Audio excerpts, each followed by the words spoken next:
وصلوا الأول سببا والآخر مضت حتى كجزاء يحملون الجزاء. قال محمد إذا قال لغيره عبدي حر إن لم آتك حتى تغديني، میرا غلام آزاد ہے اگر میں تیرے پاس نہ آیا جب تک تو مجھے ناشتہ نہ کھلاؤ. فأتاه فلم يغده لا یعنی لا، کیونکہ یہاں مابعد ماقبل کی جنسی نہیں ہے، اور ماقبل جو ہے وہ سالی للابتداء نہیں ہے. ماقبل کیا ہے؟ حریت، اور حریت آن میں واقع ہے، کیونکہ تفضیہ سالی نہیں ہے کہ غایہ بنی اتیان کا، بلکہ یہ داڑھی ہے زیادت اتیان کو، جو جہاں ناشتہ ملے وہاں روز روز آدمی جانتا ہے.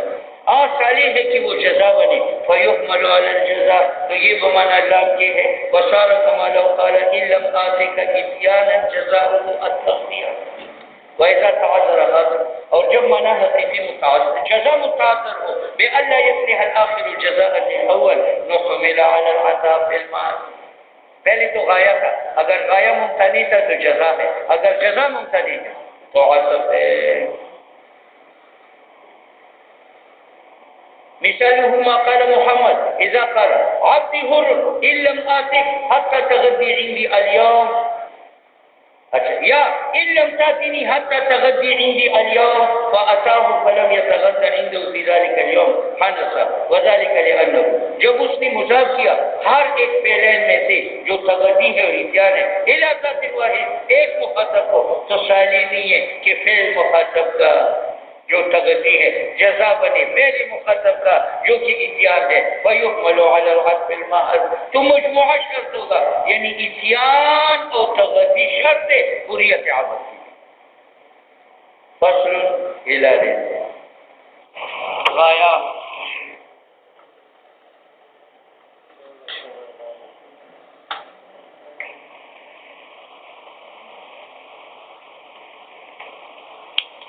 الغایا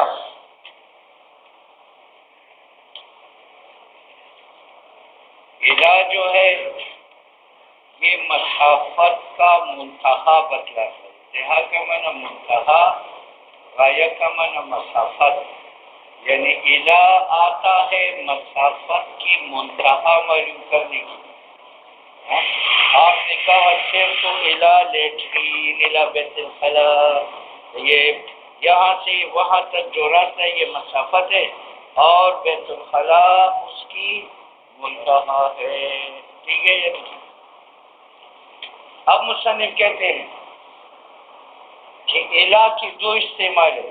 کبھی یہ امتداد حکم کے لیے، تو اس صورت میں منتہا مسافت میں داخل نہیں. گئے تو حاضر مکان الى حاضر جدار، تو یہاں بیع کو ممتد کرتا ہے الى حاضر جدار، تو جدار بیع سے خارج ہے، یہ داخل نہیں. اور کبھی یہ اسقاط کے لیے آتا ہے، اسقاط کی، تو وہ ہم غایہ مغیہ میں داخل ہے. وَاغْسِلُوا أَيْدِيَكُمْ إِلَى الْمَرَافِقِ، تو یہ الا اسقاط غسل کی بھی ہے، اس کا معنی اس کے بعد غسل ساقط ہے. تو اس صورت میں غایہ مغیہ مسافت میں داخل ہے. ٹھیک ہے. تو گاہے لامتداد الحکم الى المنتہى اور گاہے لاسقاط الحکم بعد المنتہى. تو اگر امتدادی حکم کی لیے تھا الى المنتہى الى هذا الجدار، تو اس نے بیع مکان کو ممتد کیے جدار تک، تو خود جدار خارج از بیع. اور کبھی کبھی اسقاط حکم کا کرتا ہے بعدل انتہا، بعدل انتہا. وَاغْسِلُوا أَيْدِيَكُمْ إِلَى الْمَرَافِقِ، تو یہ امتداد کے لیے نہیں ہے بلکہ کس کے لیے؟ اسقاط کے لیے. یعنی مرافق کے بعد غسل ساقط ہے، جب ساقط ہے تو یہ غایہ یہ مغیہ میں داخل ہے. یہ معنی اس کا ثم ہوا یہ الا جو ہے بعض صور میں یفید معنی امتداد الحکم، حکم ثابت کو ممتاز کو نہ تا منتہا، اور بعض صور میں یفید اسقاط الحکم بعد المنتہا. فإن افاد الامتداد، اگر اس نے مفید بنا امتداد کا، لا تدخل المنتہا فی الحکم، منتہا حکم ثابت سے خارج ہوگا. وإن افاد، اور اگر یہ اسقاطی حکم کی لیے تھا، نو تدخل نظیر، تدخلو تو پھر غایہ مغیہ میں داخل ہے. نظیر الاول، اول کون سا؟ امتداد کے لیے ہو اور غایہ مغیہ میں داخل نہ ہو.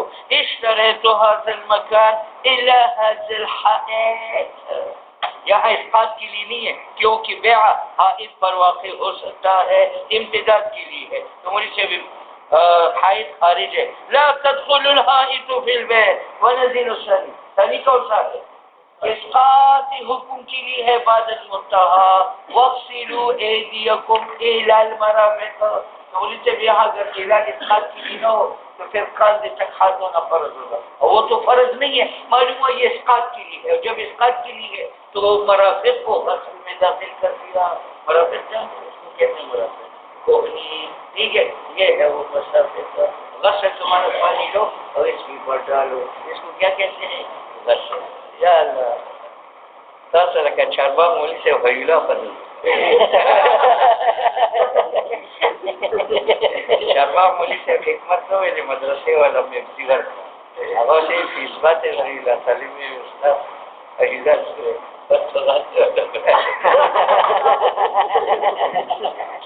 سره ادیر کر المال.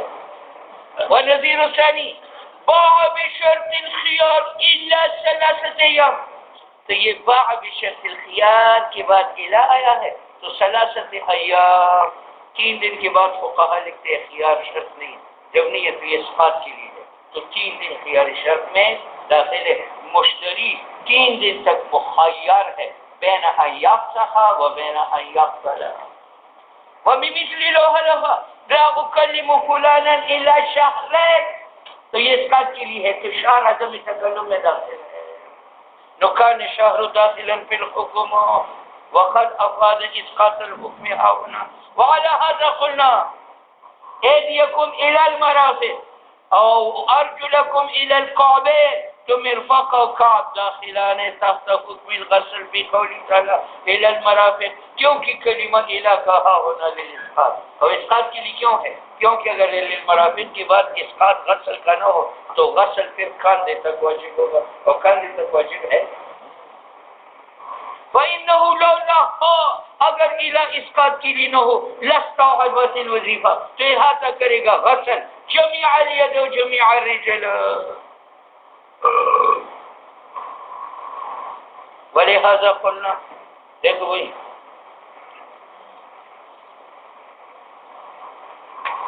اس میں اتفاق ہے کہ شرمگاہ عورت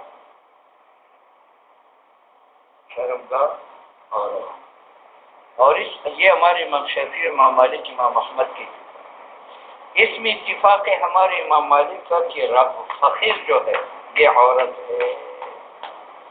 کیا ہے؟ عورت. اور جب فقیر عورت ہے تو یہ بھی عورت ہوا، کیونکہ حضور نے فرمایا عورت الرجل ما تحت السرہ الی الرکبہ. تو عورت تو رکبہ کی بات ساقط ہے تو الی اسقاط کے لیے ہے. معلوم ہوا کہ رکبہ عورت میں داخل ہے. ٹھیک ہے، یہاں یہ پلور یہاں رکھنا ہے اور عورتیں دیکھیں. ولہذا قلنا الرکبہ، رکبہ یہ گھٹنا یہ من العورت ہے، کیونکہ کلمہ الہ کا فی قول علیہ الصلوۃ والسلام عورت الرجل ما تحت السرہ الی الرکبہ او کما قال، یہ حدیث ہے.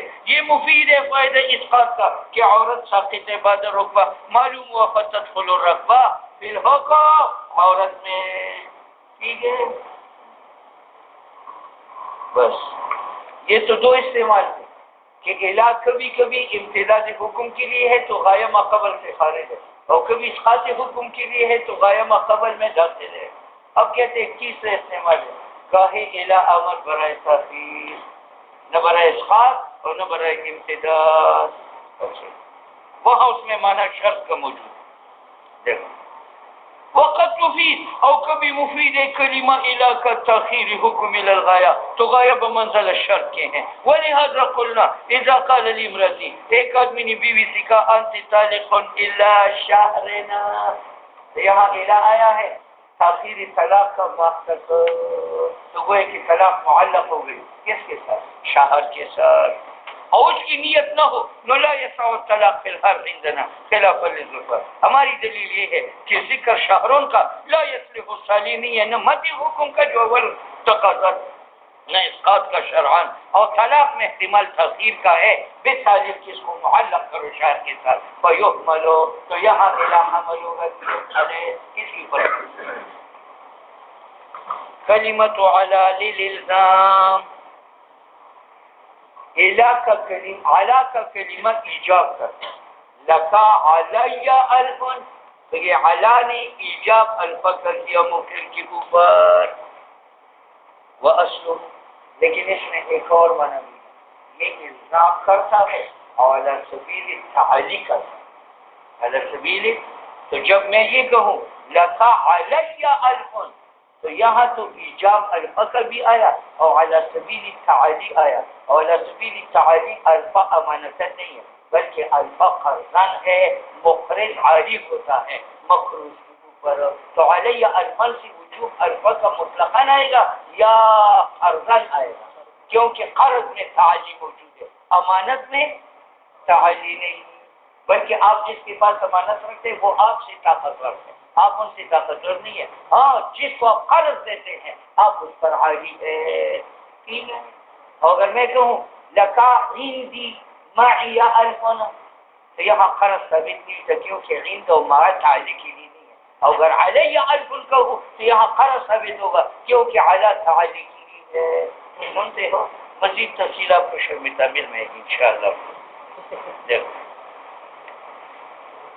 یہ تو آپ بنت لبون ہے اس کے بعد بنت مقاصد ٹھیک ہے. وَأَصْلُهُ معنی لغوی اعلیٰ کا افادہ ہے معنی فوقیت کا تعالی کا چونکہ اس میں معنی تعالی کا ہے. لو قال اگر میں کہوں لفلان قنداری کا علی الف یہاں مطلق الف واجب ہوں گی یا الف علی وجه قرض ہوں گی نو یحمل علی الدین کیونکہ دین میں مقرض عاری ہوتا ہے مقروض کے اوپر. بغیر بما لو قال لفلان عندي الف معي الف قبلي الف اپنی غلط ہے قبلي الف وعلى هذا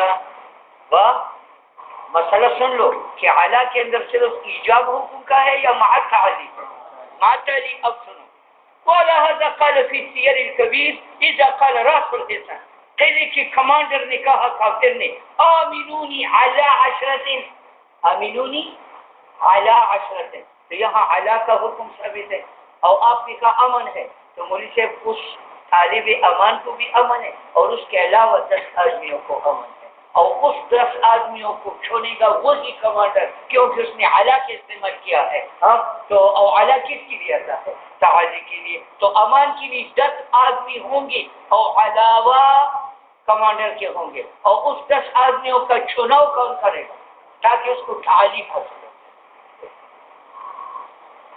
آمنونی علی عشرت من اہل الحسن ففعلنا ہم نے امن دیا نو عشرت سوا ہو.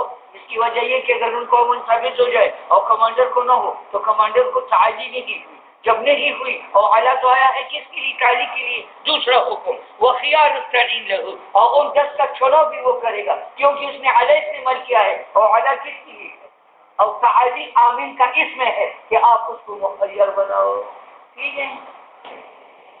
اولو قال آمنونی وعشرہ علی کو نہیں لایا یا آمنونی بعشرہ یا آمنونی سمع عشرہ تینوں میں علی نہیں ہے ففعلنا فکذالک خیار التعین للآمین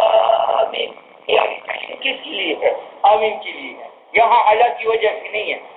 اور وقد يكون بمعنى الباء مجازا حتى لو قال بيت هذا على الف فعلى كمان بالف کیوں اس لیے کہ الفا عوض ہے اور معاوضات کے لیے علاتا ہے یا باء على معنى الباء لقيام دلالة المعاوضة او وقد يكون او کبھی کبھی جو ہے على بمعنى شرط کے ہیں. اللہ نے فرمایا يبايعنك على یعنی بشرط اللہ يشركن بالله شيئا ولہذا چونکہ علی میں معنی شرط کا ہے تو بابا جی نے کہا اذا قالت اگر بیوی خاوند سے کہے تلقنی ثلاثا علی الف تو علی استعمال کیا فطلقها واحدة لا يجب المال. کیوں اس لیے کہ یہاں جناب اس نے 3 طلاق کو معلق کیا وجہ اور اس نے ایک دے دیا. جب ایک دے دی تو الف واجب نہیں ہوں گے کیونکہ کلمات ها هنا تفيد معنى الشرط فيكون الصلاة شرطا للزوم الألفاظ كلمة في لسان باعتبار لغة. قال أصحابنا إذا قال کلمہ فی کا کس کے لیے ہے؟ ضرب کے لیے. تو اگر میں یہ کہوں غصبت ثوبا فی مندیل تو یہ مندیل ظرف ہے اور ظرف جب تک ظرف ہے وہ مجرور سے منفک نہیں ہوتا. تو میرے اوپر صرف ثوبہ لازم ہے واجب الرد یا مندیل بھی واجب ہوتا ہے؟ مندیل. اور میں نے کہا غصبت تمرا فی قوقرہ میں نے غصب کیا کھجور ٹھوکرا میں تو ٹھوکرا ظرف ہے اور ظرفن مجرور سے خالی نہیں ہے. جب نہیں ہے تو مجھے چاہے میری پر صرف تمر لوٹانا واجب ہے یا قوسرہ بھی. لازمہ صوب و مندیل مسئلہ اول میں اور تمر اور قوسرہ مسئلہ ثانی میں دونوں لازم ہیں. ٹھیک ہے. اب مصنف کہتے ہیں کہ فی چونکہ ضرب کے لیے ہے اور ضرب دو قسم کا ہے، ایک زمان اور ایک مقام. تو فا یا زمان میں مستعمل ہوگا یا مکان میں. زمان میں پھر اس کے استعمال دو ہے، کبھی فا مذکور ہوتا ہے ضربت کا فی غدنا اور ایک محذوف ہوتا ہے ضربت کا غدنا. امام زفر کہتے ہیں دونوں ایک ہے. امام ابو حنیفہ رحمہ اللہ فرماتے ہیں کہ اگر آدمی خاوند کو کہیں کہ طالقون غدن تو دوسری دن کے اول جز میں طلاق پڑ جائے. اور اگر کہیں کہ انت طالقون فی غدنا اور نیت عصر کا کرے تو عصر بھی ٹھیک ہے کیونکہ یہاں فی مذکور ہے تو یہ مباد کو ظرف بناتا ہے اور ظرف کے ایک جز میں مجروف وقت ہوتا ہے اور ایک جز عصر کا وقت بھی ہے. ٹھیک ہے. سنو ثم هذه الكلمة یہ فی مستعمل زمان میں مکان میں والفعل اور فعل میں تین استعمال ہو گئے. کبھی داخل ہوتا ہے زمان پر کبھی مکان پر کبھی فعل پر. اما اذا استعملت في زمان فقط مرتب ہے بأن يقول انت طالق غدا یعنی فی غد. امام یوسف امام محمد کہتے ہیں برابر ہے فی ذالک جب یہ زمان پر داخل ہو حذفها واظهارها فا ذکر حذف ہو یا ذکر ہو تو انت طالق فی غد اور انت طالق غدا دونوں صورتوں میں اول جز غد میں طلاق واقع ہوگی.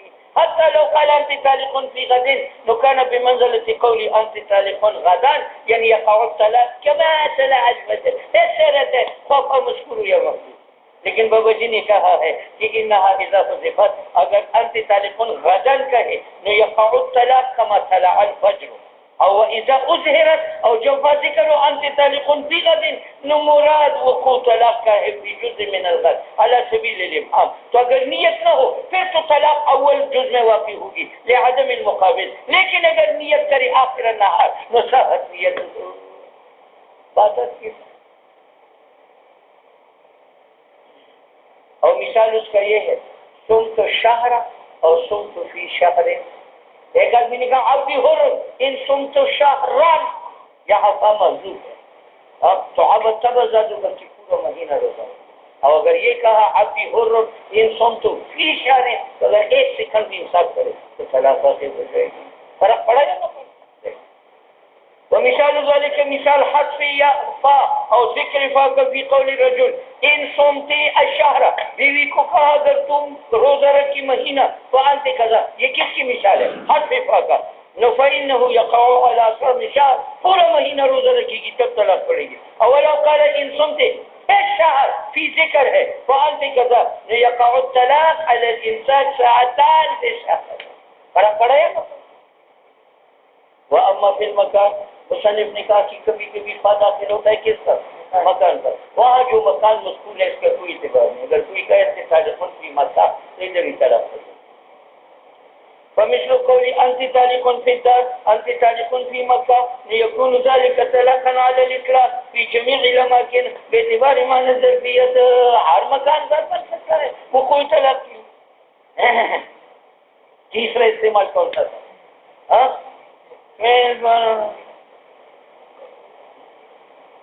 وہ باعتبار معنی ظرفیت کھولنا اور باعتبار اس کے کہ فی میں معنی ظرفیت کا ہم کہتے ہیں اذا حلف علی فعل جب انسان قسم اٹھائے ایک فعل پر واضاف الى زمانین و مکانین تو اگر فعل مما یتم بالفاعل نو شرط ہونا فاعل کا اس زمان اور اس مکان میں. اور اگر متعدی تھا الى محل تو شرط ہونا مفعول کا بھی ذالک زمان اور مکان.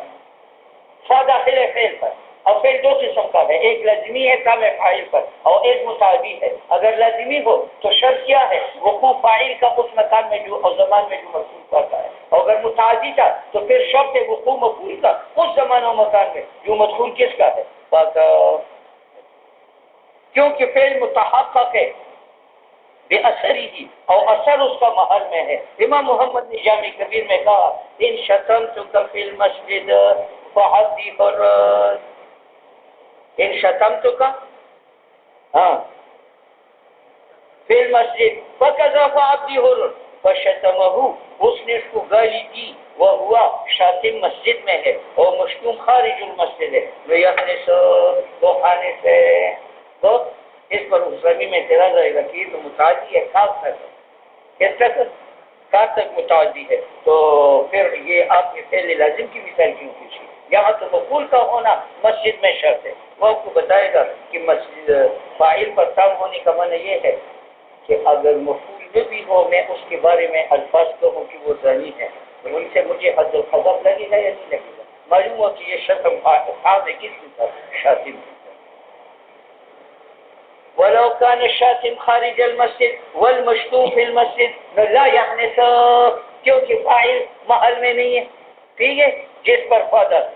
ولو قال ان ضربتك او شجرتك في المسجد وكذا يشترط كون المضروب والمشجوج بالمسجد، کیونکہ ضرب اور شج متحقق نہیں ہے جب تک مفعول سامنے ہو.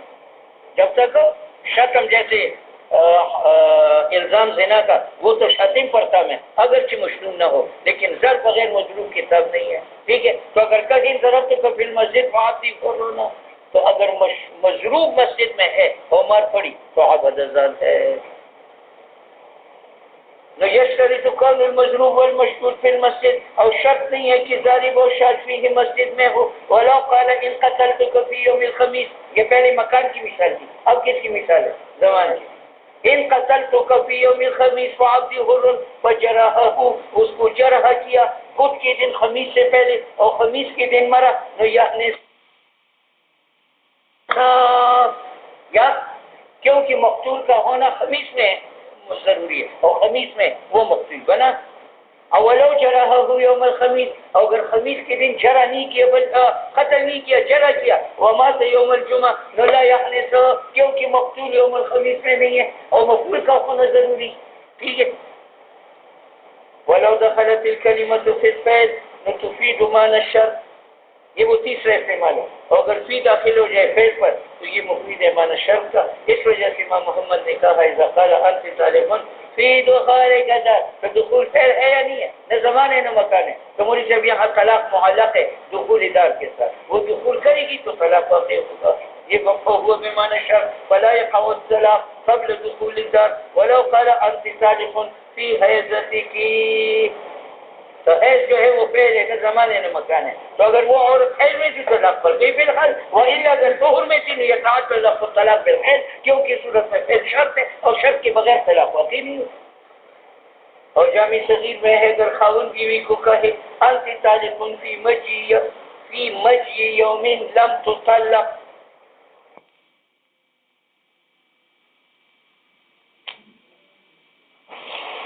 اور جامع صغیر میں ہے اگر خاوند بیوی کو کہے انت طالق فی مجی یوم لم تطلق حتی یطلع الفجر.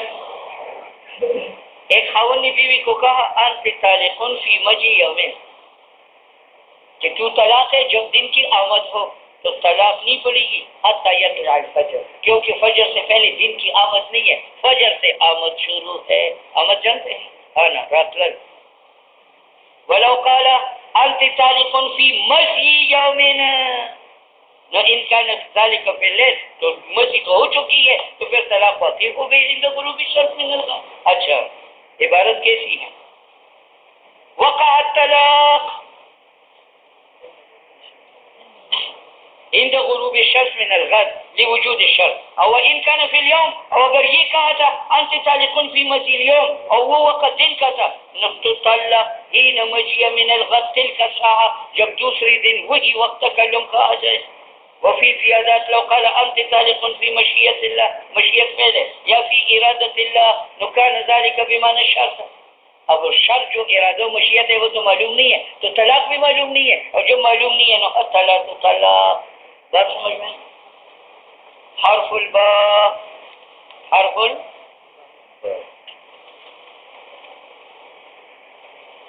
حروف معانی میں سے با ہے للالصاق فی وضع اللغت. یہ ما قبل کو اپنی مدخول کے ساتھ متصل کرتا ہے فی وضع اللغت یعنی فی اصل اللغت. ولہذا اس وجہ سے تصحب الاسمانہ یہ داخل ہوتا ہے سمن پر. بیت الکتابان بے درہم ہے نا کیونکہ درہم متصل ہوتا ہے مبیعہ کے ساتھ عوض ہے اور مبیعہ معوض ہے اور عوض معوضانوں کے ساتھ ٹچ ہوتا ہے اور باب اتصال کے لیے آتا ہے اس لیے یہ اسمان پر داخل ہے. کہاں بتصیب اب کہتے ہیں کہ بھائی اتصال کے لیے آتا تو یہ آسمان پر داخل ہے. تو کہتے اس وجہ سے کہ عقد بیع میں ایک مبیعہ ہوتا ہے اور ایک ثمن ہوتا ہے. مبیعہ اصل مبیعہ کیا ہے؟ اصل ہے. پیسہ تو تابع ہے. اب میرے پاس پیسہ تھا نہ اس سے میرا پیٹ بھرتا تھا نہ پیاس بجھتی تھی نہ میں پہن سکتا تھا. جب آپ کو دے دیا اور کھانا لے لیا تو یہ کھانا مبیعہ ہے یہ اصل ہے. اس کو کھا لو پیٹ بھرے گا پیو پیٹ پیاس بجھے گی پہن لو گرمی سردی جو ہے وہ ختم ہوگی. تو اصل مبیعہ ہے یا ثمن؟ مبیعہ. تو وہ مطلوب ہے اور یہ کیا بنا تابع بنا ثمن تابع بنا اور تابع متصل ہوتا ہے اور با اتصال کے لیے آتا ہے اس لیے با ثمن پر داخل ہوتا ہے. تحقیق یہ ہے کہ مبیعہ اصل مطلوب ہے بیع میں اور ثمن شرط اور تابع ہے اس معنی کی وجہ سے کہ مبیعہ اصل ہے. نو حالات مبیع کا یوجب استفعال میں نے آپ پر یہ کوٹی بھیجی لیکن ابھی اپنے قبضہ نہیں کیا کہ یہ حرتن مر گئی تو بیع باقی ہے یا ختم؟ کیونکہ اصل نہیں رہا تو عقد بھی نہیں ہے. لیکن آپ نے مجھے یہ 5 روپے بتائے کہ یہ 5 روپے لو یہ کوٹی دو. میں نے کہا ٹھیک ہے. اب میں نے آپ کو کوٹی دے دی 5 روپے جو ہے وہ ضائع ہو گئے تو بیع ختم ہے نہیں 5 اور دے. اچھا ولہذا معنی چونکہ مبیع اصل ہے تو حالات مبیع کا موجب ہے فسخ بیع کا دون حالات ثمن. اذا ثبت هذا جب ثابت ہوا کہ مبیع اصل ہے اور ثمن تابع ہے تو ہم کہتے ہیں کہ اصل یہ ہے کہ ان يكون الطبع متصلا بالاصل. طبع جو ثمن ہے وہ متصل بالاصل ہے. اچھا لا يكون الاصل ملصقا بطبع یہ نہیں ہے کہ مبیع اصل جو ہے وہ تابع بنے اور متصل بنے کس کے ساتھ؟ ثمن کے ساتھ. فإذا دخل حرف الباء في البدل جب با داخل ہو جائے ثمن میں فی باب البیع تو یہ دلالت کرتا ہے کہ یہ ثمن تبع ہے متصل ہے بالاصل مبیع کے ساتھ. فلا يكون تو یہ مدخول با کا یہ مبیع نہیں بنے گا اور جو مبیع نہیں ہے فيكون ثمنا. وعلى هذا جب یہ قانون بنا کہ مدخول با کا مبیع نہیں ہے ثمن ہے نو قلنا اذا قال بیت منك هذا العبد بكر من الهنتا تو وہ یہاں عقد کا ایک طرف عبد ہے اور ایک طرف ایک ٹن گندم ہے لیکن ٹن گندم مدخول با کا ہے. معلوم ہے اس میں مبیع کون سا ہے اور ثمن کون سا ہے؟ کر الهنتا ثمن ہے کیونکہ وہ مدخول با کا ہے.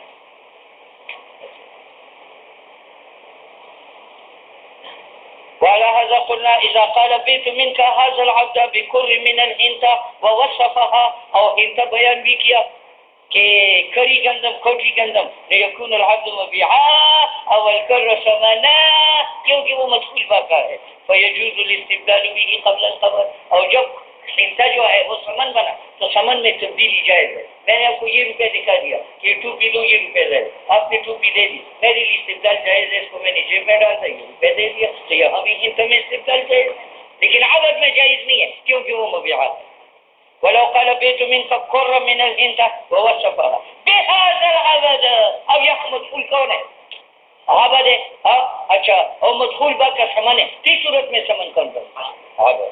يكون العبد ثمنا والكر مبيعا او يكون العبد سلما اور یہ عقد سلم ہے. کیوں؟ اس لیے کہ مبیع یہاں گندم ہے ٹھیک ہے اور یہ گندم نقد واجب نہیں ہوگا موقت ثابت ہوگا تاکہ بیع سلم آ جائے او لا يصح الا مؤجلا. وقال علماؤنا اذا قال لعبده اذا اخبرتني بقدوم فلان فانت حرنا فانت ادیتو میں نے اپنے غلام کو کہا کہ ان اخبرتنی بقدوم ابنی فانت حر، یہاں قدوم پر میں نے وعدہ کیا ہے، تو اخبار مطلب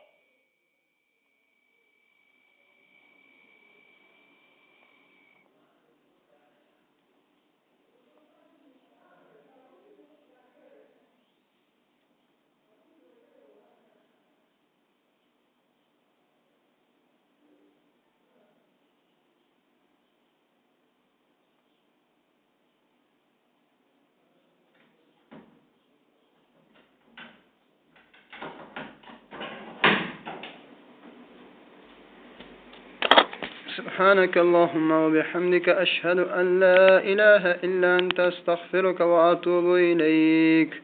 وصلى الله تعالى على خير خلق محمد وعلى آله وأصحابه أجمعين.